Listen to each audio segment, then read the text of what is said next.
আচ্ছা, good morning সকলকে। তো আজকে জামাই ষষ্ঠী রিলেটেড ভিডিও বানাচ্ছি।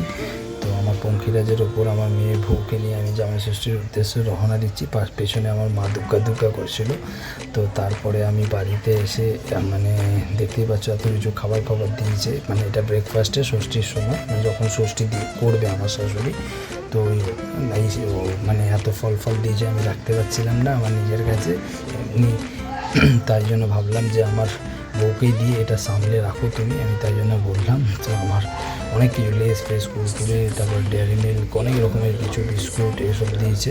কিন্তু এগুলো খাওয়া আমার পক্ষে এখন পসিবল নয়, তো আমি খাই না সচরাচর, কিন্তু নিয়ম সেগুলো রাখতে হবে। যে যা পাঞ্জাবিটা দেখছো পরে আছি গ্রিন কালারের, কেমন লাগছে বলো পাঞ্জাবিটা পরে। এটা আমার শাশুড়ি আমাকে গিফট করেছে। এটা পাশে দেখছো, এটা আমার ভাইরা ভাই, এটা বড় জামাই এই বাড়ির, আমি হচ্ছে এখানকার ছোটো জামাই। তো এবার গিফট নেওয়া দেওয়া পর্ব চলছে।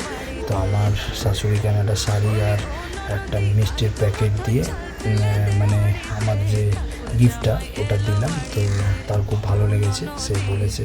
তো সে আশীর্বাদ করেছে, মানে আর মাদার ইন ল আমার, ঠিক আছে, মায়ের মতোই ভালোবাসা আমাকে খুব, ঠিক আছে। পাশে এটা আমার ভাইরা ভাই জিগো, খুব বদমাস একটা ছেলে, এটা আমার শালি। হ্যাঁ, তো এবার উঠে এবার দুপুরবেলার লাঞ্চের পথে এই খাবারগুলো আমাদেরকে দিয়েছে। এত খাবার দিয়েছে, ফাটাফাটি খাবার করেছে। আর আমার মেয়েকে দেখতেই পাচ্ছ, পাকা বুড়ি একটা ও আছে। ভিডিওটা কেমন লাগলো জানিও। Thank you.